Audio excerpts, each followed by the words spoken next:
let me also say how pleased I am that we can just say all protocols observed and no formalities required.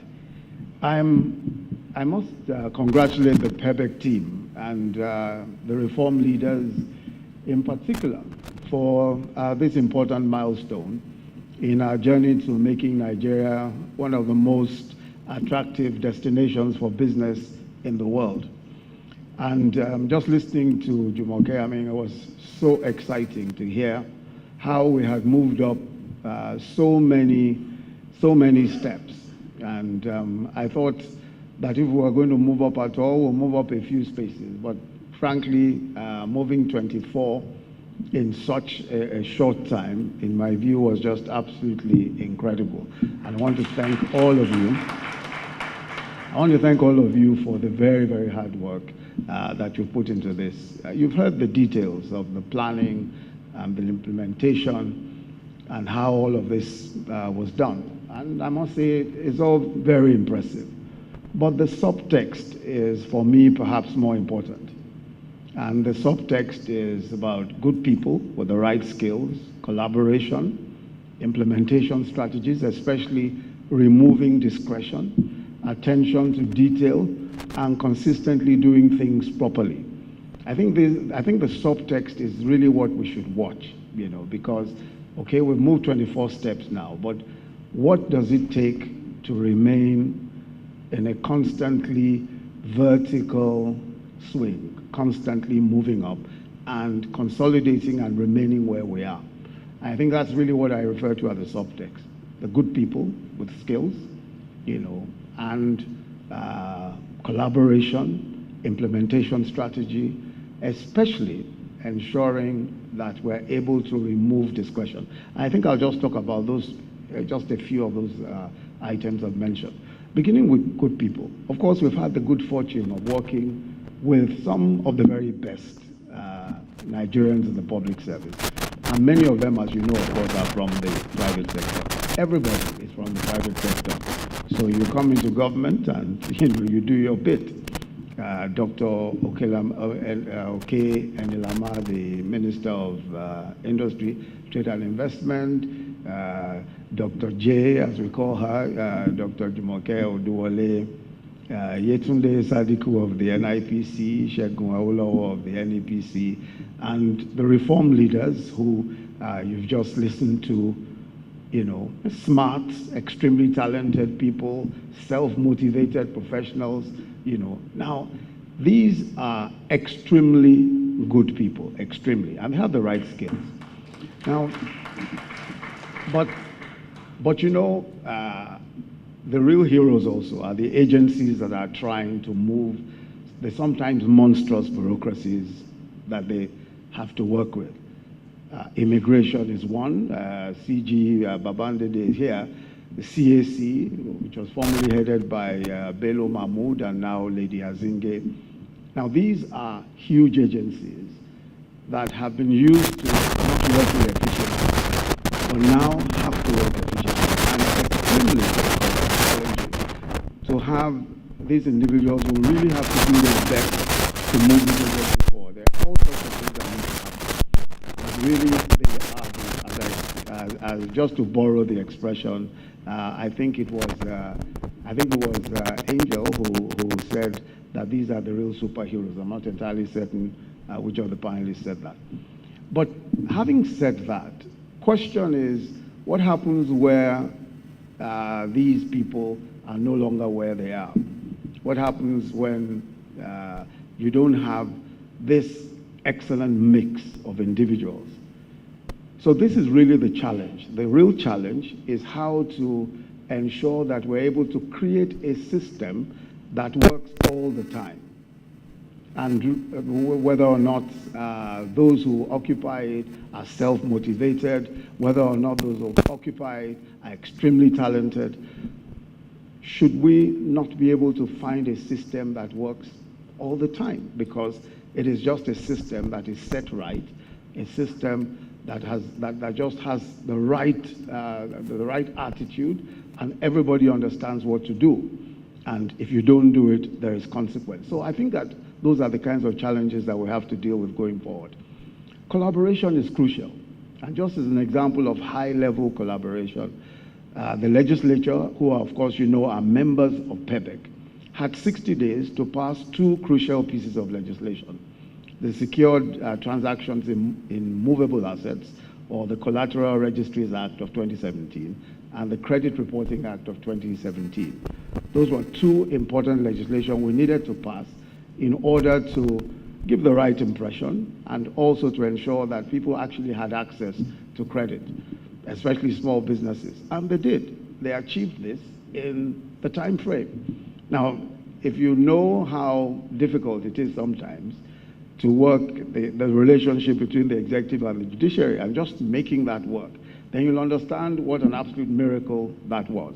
But the important thing is that working together, that's the executive and the legislature, we can deliver on our promises to the people of this country. We can. We can actually deliver on every one of our promises if we simply sit and work together. And I think that, you know, it's going forward, we're just going to have to pull together and do the right things. Yesterday I was speaking at a legislature summit, and I was saying that, look, the time it takes to pass the budget, we all have to be interested in the time it takes. We can't sit down and say, well, what's going on? Let's just see how it goes. We are all participants in this enterprise called Nigeria. We have no choice. We've just got to pay attention. If it takes 5-6 months to pass the budget, and on the executive side, another 3-4 months for the procurement processes, the entire year is lost. So we have a duty, and really, those of us, especially those of you in the private sector and those of you who are not in government, have a duty to hold everyone to account. This just is not going to work. There's no way you're going to spend 9 months of the year on the processes and then expect to see a significant turnaround in the economy. So I think that we really need to collaborate, and part of that is the pressure that you are able to bring to bear on functionaries in government to ensure that they do their bit. Collaboration with the states is another very important example. For example, we found Kano and Lagos. We're working with Kano and Lagos for ease of obtaining construction permits, registration of property, etc. It was important for the federal government and the states, those two states, to work together to achieve the results that we got. And we worked together and were able to achieve the results. Now, that kind of collaboration is not the sort of thing you often see. Very frequently, states are trying to assert their own autonomy. Federal government, you know, is on its own, doing its own business. But I think that we're beginning to see how everyone recognizes now that we simply have to work together. And that's why the federal government, when we found that the states were unable to pay salaries and had been unable to pay salaries for months before we came into office, realized that this is, at the end of the day, one country and one economy. And we had to ensure that we bailed out the states. We had to ensure that we gave budget support to ensure that the states were able to continue paying salaries and continue to do their businesses. And I think that that collaboration at that point was helpful in establishing the kind of atmosphere that we've seen that has enabled the sort of collaboration that we're seeing. And we have to do more of that in order to achieve the ends that we expect. Of course, it was crucial in the rankings, but we need to do far more. Now, resolving commercial disputes, and this is very important. I think Kola made the point very graphically, where he pointed out that funds had to be domiciled in remote locations to avoid being stuck in Nigeria. Now, that is a major problem. And it's not just a problem for funds. I just give one example. In Lagos, while I served as Attorney General in Lagos between 1999 and 2007, we had a problem with the stock of housing. Now, we just realized that people were building fewer houses, especially in the middle income range. People were building fewer houses. Why were people building fewer houses? Of course, people were investing their money in stocks and shares and other things, and they were not building the houses as we thought they should. In the past, people would build houses and just rely on the rents, some for their retirement, others just as an investment opportunity. But we just discovered that that wasn't happening anymore. Why was that the case? It was because after you pay your 2-year rent to the landlord, you are under no further obligations. Because if you don't pay the remaining, if you don't pay any more, you can go to court, you go to the magistrate court, and you're stuck for whatever number of years. At the end of the day, in some cases, the landlord would have to come and find you another accommodation and even pay to get you out of the place because you could hold him there forever. So we realized that we had to find a different route. We were stuck with our magistrate courts that were slow. The processes were slow. We did all we could to get them to move faster. But then we started what we call the Citizens Mediation Center. The Citizens Mediation Center were able to resolve rent disputes within a much shorter time frame. And so they were processing cases, about 8,000 cases a year, whereas the magistrate courts were not even able to process 1,000 cases. So we must find innovative ways around this. Part of the reason why that is so is because we may need constitutional changes to be able to get our dispute resolution mechanism to work effectively. And we've been working on that with the judiciary and the legislature, and I think that we really need to advance that work as quickly as possible. Because it's entirely possible today within our administration of justice system to just hold up a case for however long you want. So if I owe a debt, if for instance I'm not willing to pay money that I owe a bank or anyone else, I can go with any type of action and then appeal all the way, take an interlocutory appeal all the way to the Supreme Court, stay proceedings in the meantime. Even if there's an arbitration clause in the agreement, I can challenge the arbitration clause. So we have a real problem with our process of the adjudicatory process, and we have to resolve it by, again, a collaboration between the legislature, the executive, and the judiciary. And I think that the private sector, working with people like you, Kola, we need to sit down and look at what we need to do. What are the quick ways of resolving this?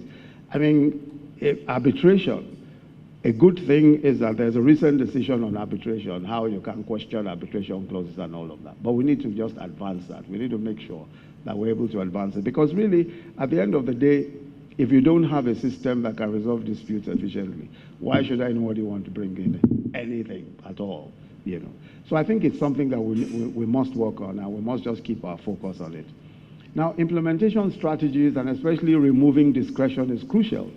The experience of the gentleman who, with the drone, I didn't quite get your name, is a sort of problem we have to deal with. Customs officers and other agencies or other officials of government who constantly, either for rent-seeking purposes or just for a lack of understanding of process, make life extremely difficult. Now, we have to deal with that. And that's one of the points I was making about the implementation strategies, you know, that we must remove discretion as much as possible. We must remove discretion. Because the more discretion people have, the more opportunities there are for rent seeking and all that. And we have to really look at our agencies carefully.